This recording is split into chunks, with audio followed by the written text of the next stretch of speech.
Good evening. Good evening. This CPOC Commissioner meeting is hereby called to order.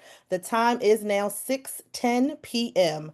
My name is Malika Rahman, and I am the Vice Chair of the Citizens Police Oversight Commission, and I will facilitate this meeting tonight. This is a public meeting of the Citizens Police Oversight Commissioners that was properly advertised pursuant to the Pennsylvania Sunshine Act. We will now begin our roll call. Chair Hassan Bennett. Chair Bennett is present. Here. Chair Bennett is present, and his voice is just a tad bit raspy, but he is here. Good evening, Chair. Commissioner Melanie DuBose.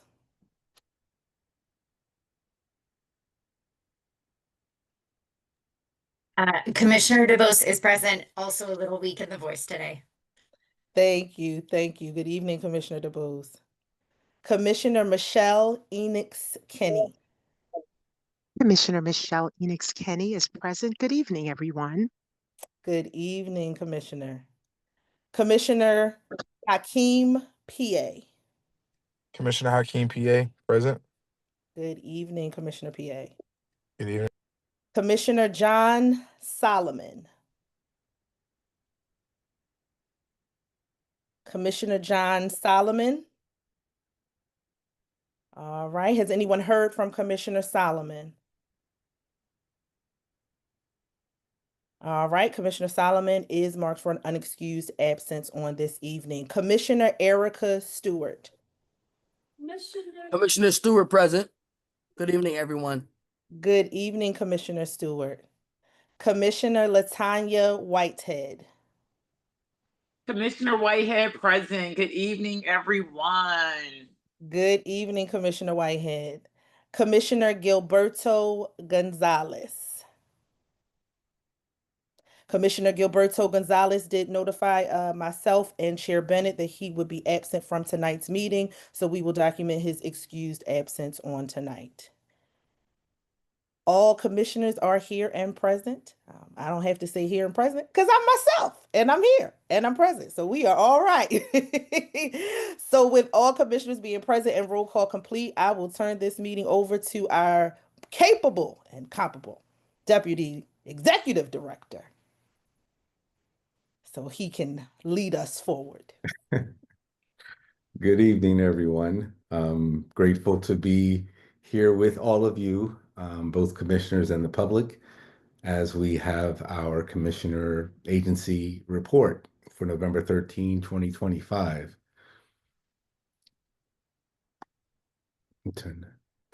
The Citizens Police Oversight Commission exists to investigate the conduct, policies, and practices of the Philadelphia Police Department. Currently, CPOC receives complaints of police misconduct. We've received commendations to celebrate officers who go above and beyond the call of duty. We audit and monitor internal affairs investigations and police discipline processes. We sit and vote on PBI panels at police discipline hearings, and we conduct oversight of police shootings. We analyze police data and develop policy recommendations and reports on occasion, as well as engage in outreach and training.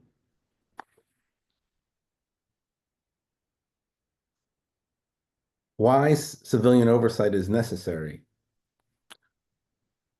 It protects human rights, it promotes constitutional policing, it increases public confidence and trust in the police, and it builds bridges between law enforcement and the public, and it supports effective policing, ensures greater accountability, and enhances risk management.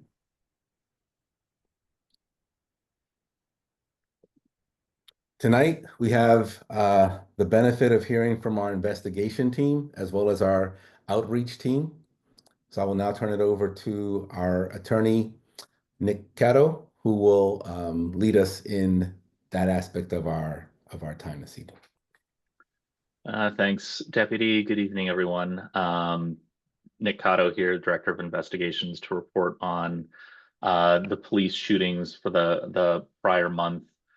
Just by way of background, what happens after every police shooting involving a Philadelphia police officer, is really two things. One, we get a call shortly after the shooting, and we'll respond in real time to the location of the shooting, meet with investigators there to understand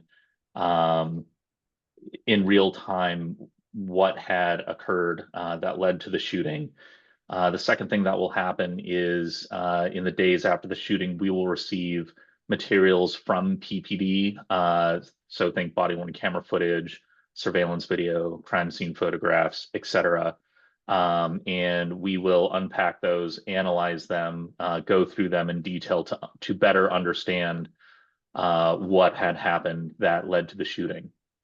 I've mentioned this in prior meetings, but it's worth repeating. Much of the information that we receive is confidential and has not been released by PPD or the district attorney's office. And the reason for that is because the investigation is still quite fresh. It is considered a potential criminal matter. And so we're very mindful that the information that we receive we want to protect to preserve the integrity of that investigation and any potential criminal prosecution that that's brought forth as a result of the incident.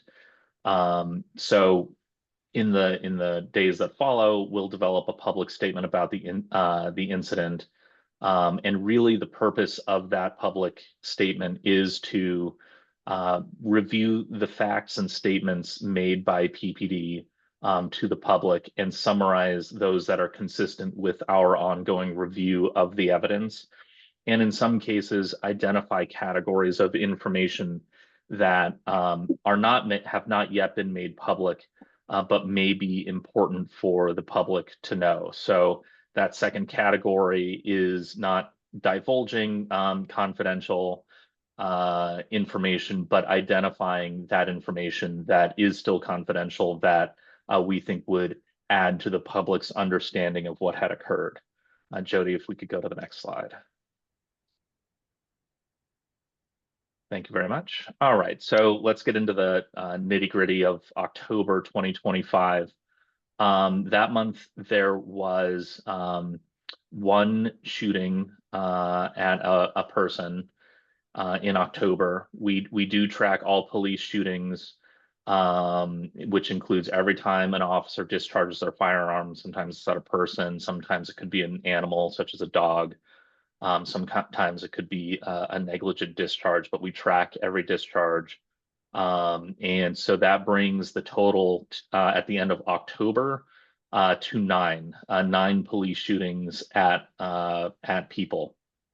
There's a link here in the website that we maintain for the public statements of the shooting shortly after they occur. If we could please go to the next slide. Thank you. All right, so let's get into this one, and I'll preface this by saying we'll get into this public summary, and the next slide does include a bit of the media coverage that surrounds this. But one thing that I just want to flag for the commissioners is that we have not received, typically what we receive in the days or weeks that follow a shooting is a public summary from PPD that will outline in some form the incident. We have not received, or the public has not received that summary yet. We do have a smaller set of data and information reported by PPD that I believe came the day or 2 days after the shooting. And so for that reason, our summary right now is fairly abbreviated, and we're working to both get PPD to release more information, release a more fulsome public statement. And when that occurs, we'll certainly update our summary so we can provide as much information and transparency to the public in terms of this incident that happened on October 4th, 2025. So just getting into this incident, this was the 2000 block of Albright Street, which is in the Kensington neighborhood of Philadelphia. And what had occurred here actually started in a different part of town where armed individuals, so these are not police officers, these are armed perpetrators, reportedly abducted 2 adult victims at gunpoint from their respective homes. They took those victims, put them in a vehicle, and transported those victims to other locations in Philadelphia, while reportedly physically assaulting them. Officers were attempting to respond. One officer saw the vehicle at the 2000 block of Albright Street and attempted to intervene on the street. And that is when that officer saw the car that the perpetrators were reportedly inside. During that encounter, the officer encountered one of the victims of the crime and fired 1 time. No one was injured as a result of the shooting. However, the perpetrators fled on foot, and to our understanding to date, they still remain at large. So this is an ongoing investigation, certainly involving the kidnapping and assault of those 2 victims from their home. So what I'd like to do is go to the next slide. We can get a bit more detail on the reporting that came from the news that night or early in the next morning. 2 armed suspects behind a violent home invasion in Northeast Philadelphia. Action News has learned that 2 family members were abducted at gunpoint but have since been released. We're also told officers did fire shots, but nobody was struck. Action News reporter Katie Castro joins us live from police headquarters with more on how this whole thing played out. Katie. Walter, I spoke with a victim who was too shaken up to go on camera, but he did show me the marks on his wrist from where he says he was zip tied, and he also showed me the wound on his head from where he says he was pistol whipped. He and his family are hoping police can find the people responsible. Surveillance video shows 2 masked people forcing their way into a home on the 2100 block of Princeton Avenue in Northeast Philadelphia shortly after 12:30 a.m. Saturday. The man who lives there tells Action News the suspects followed him and his family inside. He says his 4 children were home at the time, and when his 3-year-old son began crying, one of the intruders pointed a gun at the child and told him to be quiet. The victim says his hands were zip-tied before the suspects stole several personal belongings and abducted him and his brother at gunpoint. Surveillance video shows one of the suspects holding a gun to his back as they led him behind the home. He says they drove away in his Grand Wagoneer, his hands still tied. Police were able to track a phone connected to the case to the 2000 block of Albright Street in Kensington.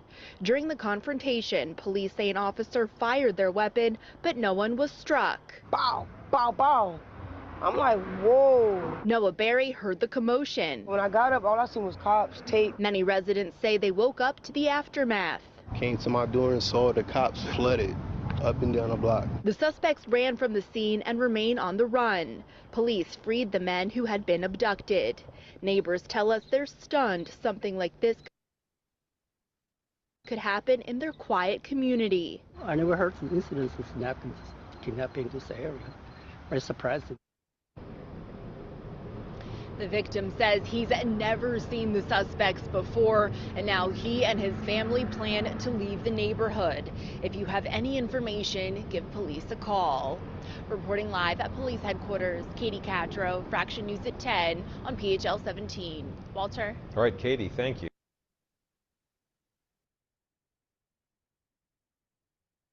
Unmute myself here. All right, thanks, Jody. I'll pause there to see if the commission has any questions about the police shooting in early October.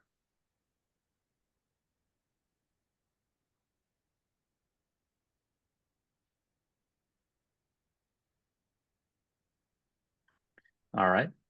So again, we continue to look at this case. We'll be looking for another public statement from PBD, and if we are able to receive more information and corroborate that with the evidence that we have, we'll certainly provide an update to the public on this incident as well, because it continues to be ongoing as these folks, the perpetrators, remain at large. So that was the one shooting that we had in October to report about. We continue to monitor ongoing IAD investigations. These are complaints against police that do not involve police shootings, but these are complaints against police that individuals have filed either directly with us or with IAD. And for a number of reasons, it may be a subject matter that we're particularly interested in. We'll send investigators to IAD to monitor those interviews, speak with the investigators, review the evidence, and monitor those IAD investigations to make sure that they are reaching results that we agree with. So that continues to be an ongoing, fairly busy portion of the work that the division is doing. So Jody, I think that might be the last slide, but yep. So that's the last slide. I'll pause there to see if there are any more general questions for the investigation division, but if not, that will conclude this portion of the presentation. Thank you, Nick. We'll now share it with Talia. Ms. Talia Grimmage. All right. Good evening, everyone. My name is Talia Grimmage. I am the Director of Outreach and Constituent Services for the Citizens Police Oversight Commission. It is a pleasure to be here with you this evening and to lead this team of amazing superstars that are often out in the community, engaging with our Philly residents, taking complaints, facilitating training and education opportunities, and engaging with some of the many diverse populations we have in this city. So we can move to the next slide, please. Okay, as always, whenever we do these presentations, we just want to take a minute to acknowledge some of the things that are going on nationally. And November is Native American Heritage Month. Very, very important. I wanted to highlight one of our community partners, and that is the Native American House Alliance. This organization was founded by Indigenous people and allies to promote an accurate understanding of the Native American experience, history, and culture. Their work aids in dispelling prevailing stereotypes and generalizing cultural representations of American Indians by providing culturally specific programs and information about the contemporary as well as historical cultures of distinct tribes and communities within the United States, but especially here in the Philadelphia, Pennsylvania region. And so the executive director of the Native American House Alliance is Ms. Connie. She was also one of our 2025 Iconic Women Awards recipients. She runs this organization. And so this photo here is from their most recent powwow. They have it every year in Pentry Park. And so it happened to be going on while we were at NACOL. We have attended in the past, but there are just so many wonderful Indigenous people and artists and people that come out to do some tribal dancing and sell products, and people from the city are there to just celebrate this community. And one thing I learned that I will share with you is when you see Indigenous tribal dancers, it is not appropriate to refer to what they are wearing as a costume. That is considered very offensive. They prefer to call it regalia because it is just very connected to who they are, their community, and their culture. And a costume is something very specific and quite different. So if you ever have an opportunity to see some tribal dancers, please refer to what they are wearing, their headdress, as tribal or cultural regalia. Next slide, please. Also, November is Transgender Awareness Month. This month is a time dedicated to celebrating the transgender and gender nonconforming community, raising awareness about the issues they face and advocating for their rights and acceptance. To honor this moment for this month, we attended the Transgender Remembrance Coffee House and Open Mic. We have been there for several years. This is hosted by the School District of Philadelphia. And so we were there just yesterday. And they asked community partners to donate toiletries or hygiene items that they were planning to donate to the Attic LGBT Youth Center. So CPOC, we sent some of our hand sanitizer, some of our travel toothbrushes, and some other hygiene items from the agency. And we went and attended just to be a support to the school district and to the transgender community in Philly. Next slide, please. Okay. Listen, I hope everybody has a snack because we're going to spend some time talking about NACOL for the next few minutes. Okay. All right. So every year, NACOL hosts an amazing conference. We always attend, and this year was no exception. We had some of our commissioners join us.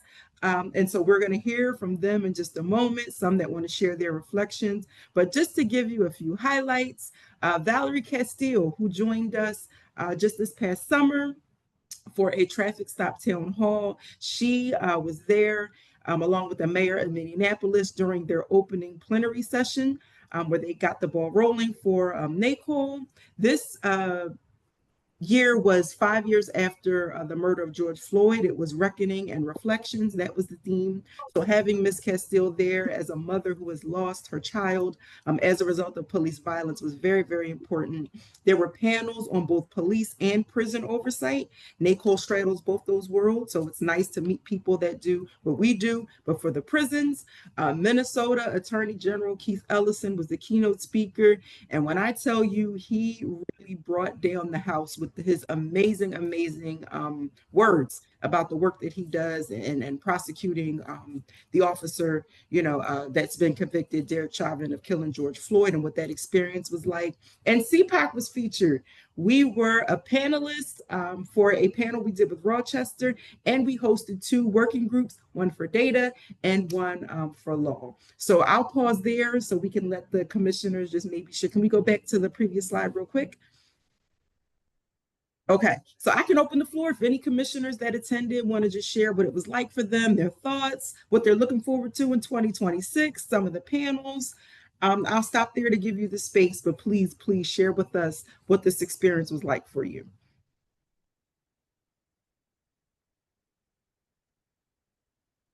Commissioner Whitehead, would you like to share? Hi, I'm so sorry. I was trying to unmute myself. I did go to the wonderful NACOL conference in Minnesota. It was my first time going there, first of all. Very beautiful, extremely quiet. I was like, oh my goodness, stick a fork in me. I can't believe it's so quiet and we're downtown in like the city. But it was really nice, impactful. One of the major themes was how oversight bodies can strengthen their internal processes, improve documentation, and increase public trust and support through independent investigations, which, we've been really lobbying on trying to get for, our Citizens Police Oversight Commission. It was really wonderful to network and hear, learning from different peers. It was incredibly valuable to connect with other oversight agencies nationwide and to learn how similar commissions are addressing challenges and building strong relationships with their communities. So that was really impactful. The professional closing, the appreciation. I'm just grateful for the support and, allowing me to attend as a newly minted, commissioner. This training, I think it really positioned us to bring back national best practices to Philadelphia and continue our mission of strengthening oversight, accountability, and definitely public trust. So, if anyone next year get a chance, this comes up again, whether it's the national or local one, I would really encourage the other commissioners to, if they have the time, to go on out, because it was really mind opening and just a wonderful, wonderful event. Thank you. Thank you, Commissioner Whitehead. It was good to have you there. Spend some time just kind of letting our hair down and just getting to know each other a little bit. So it's always nice to see commissioners and staff just kind of outside of a, work setting. So it was very, very nice. I had a good time as well. Thank you, Commissioner Whitehead, for that reflection. I would say that I think that the training, I think that there were some useful topics. I do think that it was nice to see some discussion around best practices and how other cities are developing and cultivating those relationships with community as it relates to oversight. I would like to acknowledge Director Grimmage and our Deputy Executive Director Osiande for their participation in the panel discussion. I think that they both represented Philadelphia well, and I believe that um, they showed up in a space that I know it's not always easy being the center of the questions when you are presenting information, especially around a topic that is so new and fresh as oversight. And how that relates to community. So I want to acknowledge the presentation that you all participated in and to say job well done. Thank you. Yes, Malika. I'm sorry, Vice Chair. Yes, I finger clap over here with that. Just a whole bunch of finger claps because Miss Grimmage and URA, you guys showed up and really showed out. And just a beautiful, I'm sorry Tanya wasn't able to make it, but you really represented CPOC in such a wonderful way, as you always do. And once again, I know I said it so many times and we've all said it before, we truly appreciate the work that you are doing, that you have done, and that you continue to do, all of the CPOC day-to-day staff. So thank you so much. Thank you. Thank you to our Vice Chair and to Commissioner Whitehead again for those, reflections. Listen, I just want to take a second to really just speak for a few seconds on the growth of CPOC, and how things have changed for this agency. We are in a very unique position because we've had this transition. We were smaller, now we're growing. And there was a time when we attended NACO and we were just in the room. And now things have progressed to where we have had opportunities to do webinars and to be panelists, to do working groups on data and legal. When we, back in the day, we didn't have a general counsel or we didn't even have a data person. So just sitting back and just seeing how over the years, Philly has grown. And this is, one of the reasons I think going to NACO is so important, because you really get to engage with other agencies that are in a variety of different spaces. Some might just be 2 or 3 people. Some are like Chicago or other cities that are humongous. So you really can have an impact in ways you don't think about, because there are a lot of cities that wish they had what Philly has. So I'm just so proud of us. The fact that, we were able to go, we were able to be a part of some of these discussions. And I'm excited that everybody had a great time, because soon they are going to be putting out calls for proposals for 2026. And listen, I think they should make some space for Philly once again. So maybe we can talk about what that looks like and some ways we can come up with some creative things, maybe things we didn't hear about that we wish had been a part of it. We can pitch for 2026 and see if NACO is interested in having us participate there. So we can go on to the next slide, please. Thank you. So we talked a little bit about URA and I. We partnered with the city of Rochester to have a panel discussion about building trust and navigating difficult community conversations. So I did want to just spend a couple of minutes just explaining a little bit about what that panel looked like, some of our learning objectives and what we hope people walked away from and what that looked like. So just a couple of key themes, intended outcomes. So we were hoping people left our panel to understanding how oversight bodies, can lead responsive community engagement during a crisis, to learn strategies for navigating difficult community conversations with empathy and transparency, to explore how trauma-informed forums and public dialogue can drive systemic reform and deepen trust, and to gain practical tools for collaboration with families, advocates, and local government in times of crisis. Next slide, please. And so a couple of things that we talked about, just to give you a brief overview. One of the things we discussed when it comes to navigating difficult community conversations is timing. And so when we talk about timing, you have to think about whether or not it's too soon for something to happen or whether or not the moment is past. Has the topic been described or advertised in a way that makes it easy to understand? Do you want, people that are just academics and people that are big thinkers, or, is this something that's digestible to the average community member? You want to make sure that whatever you're doing is palatable to a variety of audiences. And is the subject part of a larger discussion? Are there other topics that maybe you need to discuss first or things that need to come after? We talked about the messenger, being fully aware that sometimes you may not be the best person to deliver a specific message. Understanding that your messenger needs to be credible and knowledgeable about the subject. And of course, does their presence invoke strong reactions, which is perfectly fine. Sometimes you want someone that is gonna, galvanize the public and excite people, but you also have to understand sometimes you invite someone that's a speaker that may create a different reaction, and that's okay too. But just being aware of who your messenger is, and as an oversight agency, when it's appropriate for you to maybe bring the parties together and then pass the mic, as our friends in Rochester said, or when you are appropriate to lead the discussion. We talked about our right to drive traffic stop event, where of course that was centered around the loss of life and grief that comes from, police shootings. And so that wasn't appropriate for us to necessarily lead that discussion. We had Miss Valerie, who was very obviously personally connected to this issue. And so we also talked about the MOVE bombing, the event we had in West Philly 40 years after MOVE, and how that is a topic that is very, very sensitive, to the West Philly community. It's still very painful for people.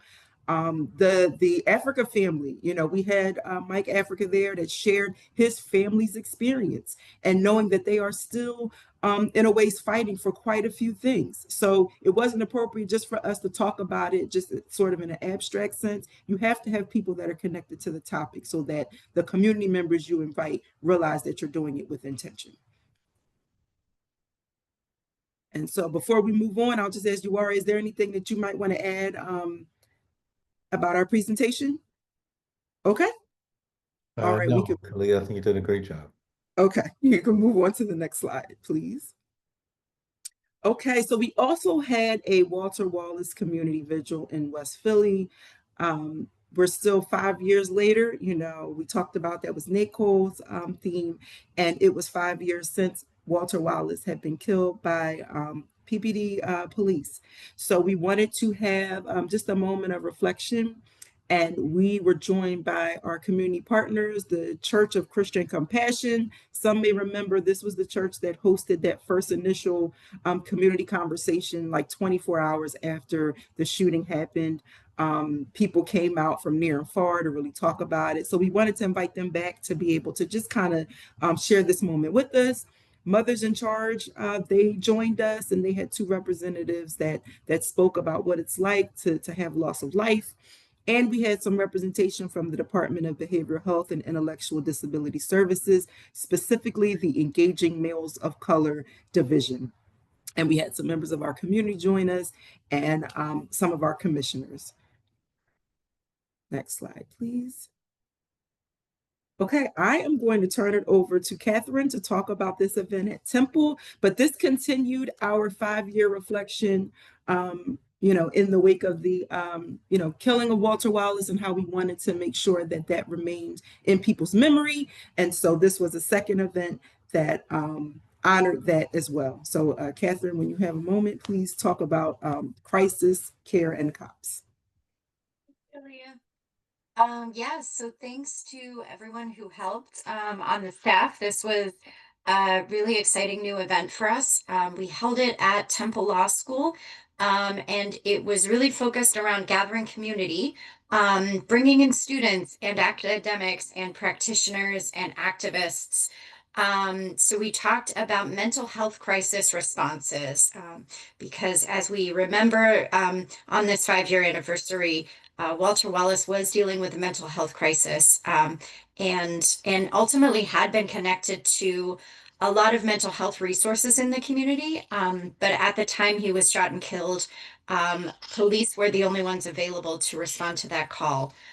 So it was a real opportunity to think about how we should most appropriately respond to mental health crises and how we can prevent really tragic outcomes, like his killing. So we talked a lot about the expansion of non-police options for mental health crisis response in Philly. These days, you can call 988, which is the National Suicide Hotline. It's also will connect you to the Philadelphia Crisis Line 24/7. And that is a way that you can request a mobile crisis response to a situation, either with a loved one or someone you see who's dealing with a mental health crisis. They are responsive 24/7.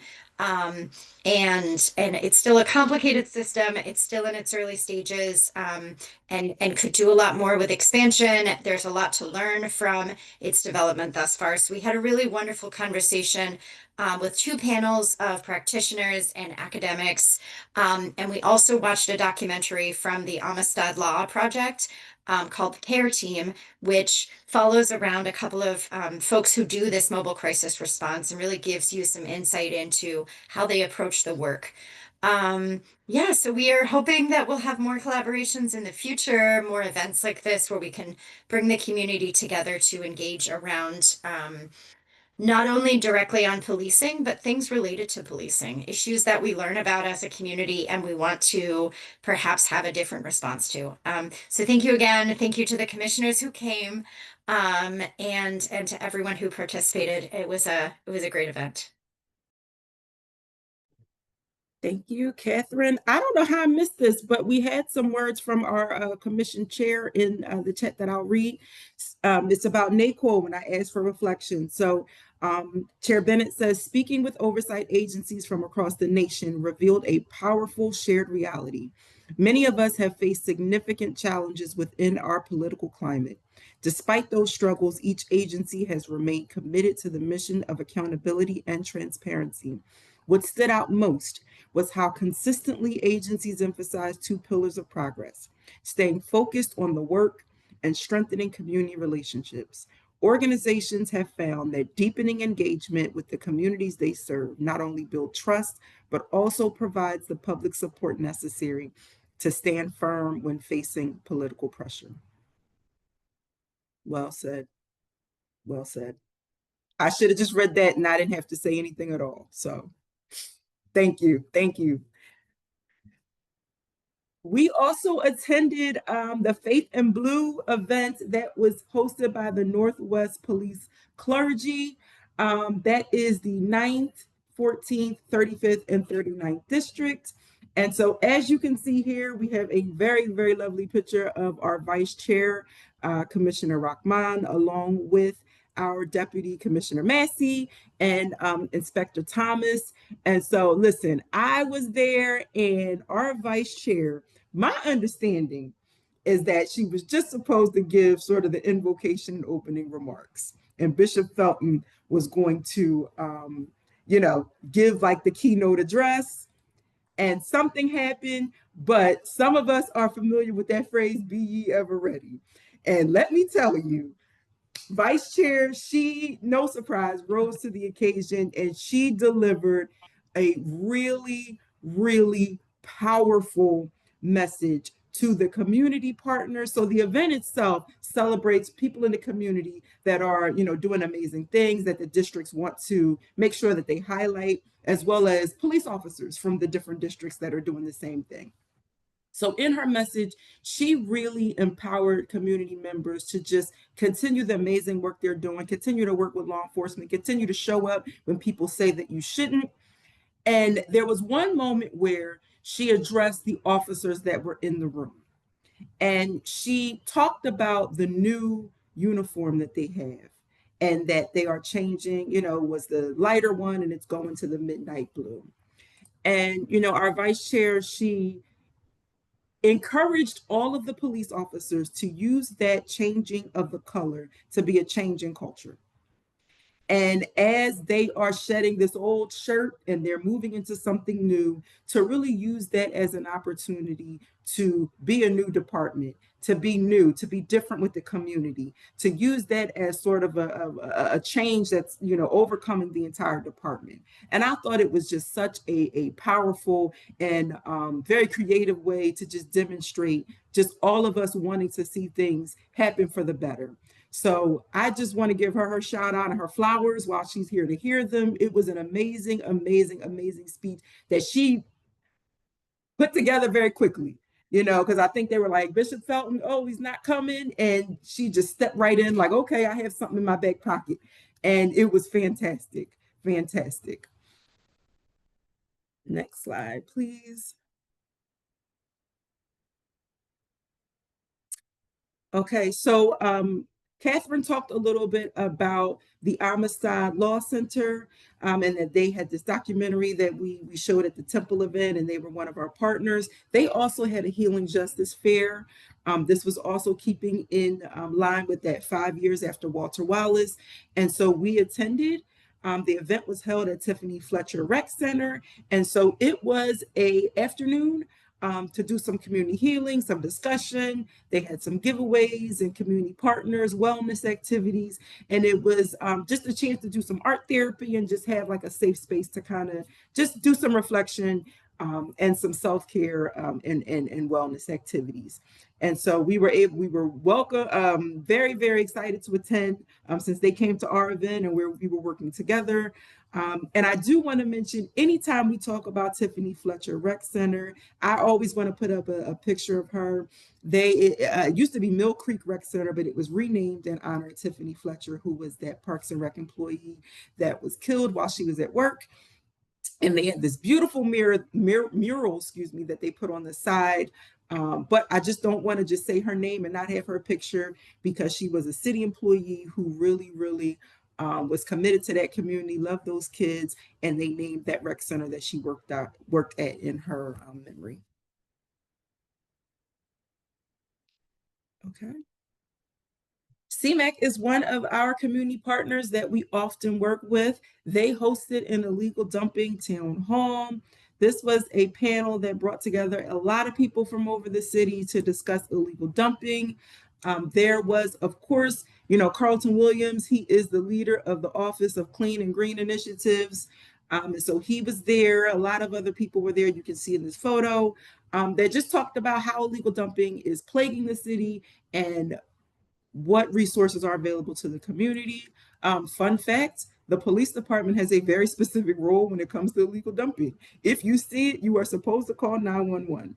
So CPOC, we were there just to offer our support, talk about, complaint intake, and the police department has a nuisance task force unit that handles illegal dumping, abandoned cars, and some other things. So they provided some resources that we were able to bring so that people know this is the unit you can call if you have any of these things going on. And of course, if you report it and feel like things aren't being addressed appropriately, you can always reach out to CPOC to file a complaint. Or if you're having trouble navigating some of these city services, we are happy to help out whenever we can. Next slide. Okay. Parting is such sweet sorrow. Looks like that is the end of our outreach slides. So that is it for me. I will stop to see if anyone has any other questions or thoughts. But thank you so much for the space. Outreach is always, booked and busy, as they say. And as things come up, we will let everybody know. If you ever want to join us, we are very, very happy to have you. Commissioners, any follow-up questions or comments to Leah's presentation? Other than great job, Ms. Grimmage, thank you so much for all of the information, the wealth of information. And once again, just thank you for what you do in the community to support and show, what is going on and what you guys are doing in the community and how supportive you are. So thank you so much for the information. Thank you, Commissioner Whitehead. General Counsel Twig. Thank you, Vice Chair. We had a small addition from the investigations section. So if we could circle back to Nick, that I think will complete the agency report. Thank you. Yeah, folks, I forgot the most important part, which is we recently hired 2 new staff investigators who started on Monday to join the division.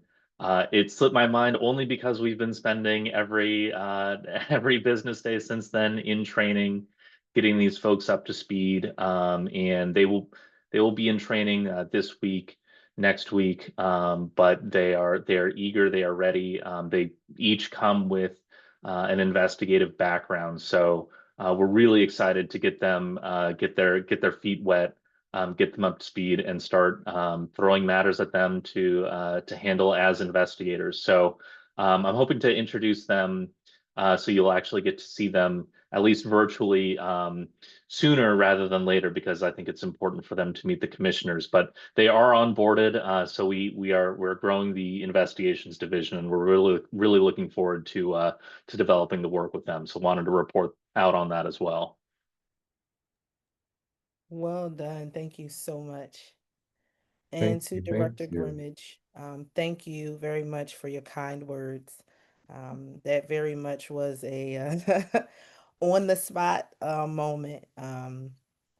And it's different when you are standing in the stead of a historic preacher like Bishop Lewis Felton in the city of Philadelphia. So that was an honor and a privilege. And also, you better get this right, because if not, as much as they remember the good, they also would have remembered if I flopped. So I'm glad that the something came to me and we were able to not embarrass ourselves up on that stage.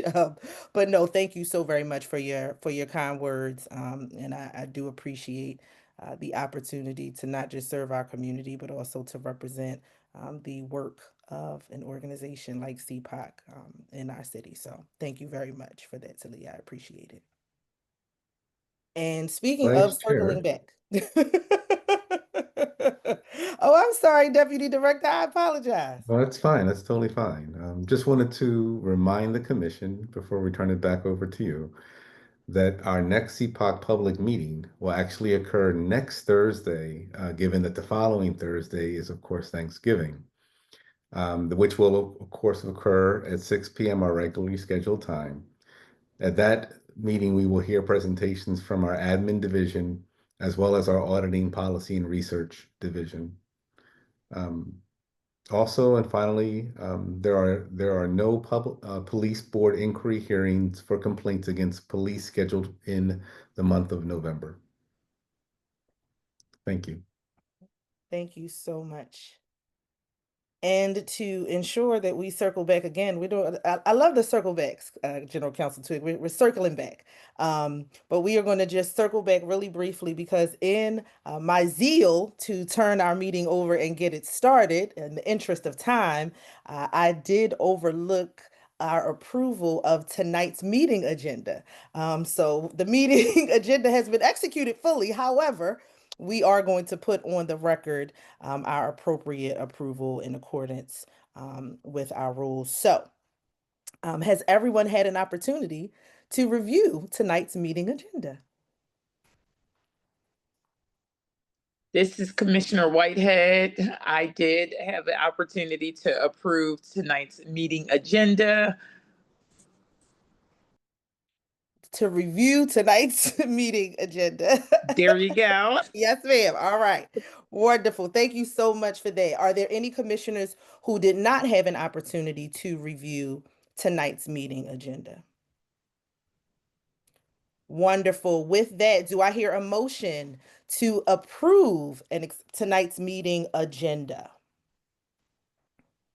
This is Yes. Commissioner Michelle Enix Kenny, and I motion to approve tonight's meeting agenda. Anyone second that motion? Erica Stewart, Commissioner, I second that motion. Thank you. Thank you. That was Commissioner Michelle Enix Kenny with a motion to approve tonight's meeting agenda, and Commissioner Erica Stewart with a motion to seconding that motion to approve tonight's meeting agenda. All in favor of approving tonight's meeting agenda, say aye. Aye. Commissioner Bennett, should have just asked you to raise your hand. All of those who oppose, please say nay. All right, no nays. The ayes have it. Tonight's meeting agenda has been approved and properly seconded. Thank you so very much. And if there are no further matters for us to discuss at this time, all righty, here we go. Let's do it. Jody, do we have anybody in the chat waiting for us tonight? As of now, nobody has raised their hand. Okay, well, just for the sake of ensuring that we do all things well and decently and in order, this is our community comment colloquy moment. Tonight, we welcome public comments and feedback. Please address your comments to the vice chair. If you would like to speak, please provide your full name. We will not unmute any anonymous participants. If you are a member of the media, please identify yourself as such. If you are you can indicate that you would like to speak by raising your hand or sending a request to the meeting host in the chat. You may also submit comment through the chat. You will have 3 minutes to address the commissioners. I will keep the time and notify the board when 3 minutes have elapsed, and I will let you know.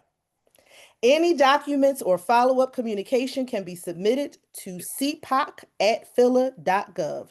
That is CPOC@phila.gov.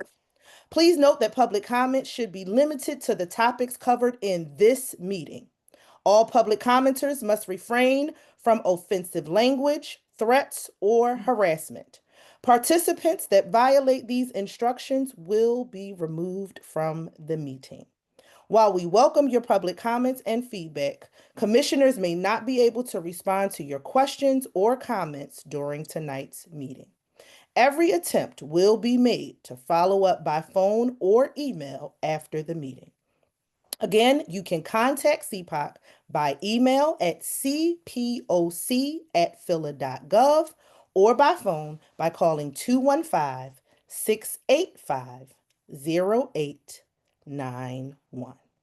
And one more time, Jody, before we close this out, do we have anyone in the chat waiting for public comment? We do not. All right. Well, job well done, everyone. We have come to the time where our fellow commissioners can participate again. Do we hear a motion to adjourn tonight's meeting? Chair Bennett? Nope. Anybody but Chair Bennett. Commissioner Whitehead, I motion to adjourn tonight's meeting. Wonderful. I think I heard it. This is Commissioner Michelle Enix Kenny. I second that motion. Thank to you adjourn so much. tonight's meeting. November, what's today? The 13th? Yes. 2025 at 7:03 p.m. Thank you so much. That is Commissioner Whitehead with a motion to adjourn tonight's meeting, and Commissioner Michelle Enix Kenny seconding that motion to adjourn tonight's meeting Thursday, November 13th at 7:04 p.m. Do we have all those in favor of adjourning tonight's meeting? Say aye. Aye. And those in opposition of adjourning tonight's meeting, please say nay. Wonderful. This meeting on Thursday, November 13th, is properly adjourned at 7:04 p.m. Thank you, everyone, for your participation and your attendance. And thank you, Chair Bennett, for entrusting me to facilitate tonight's meeting.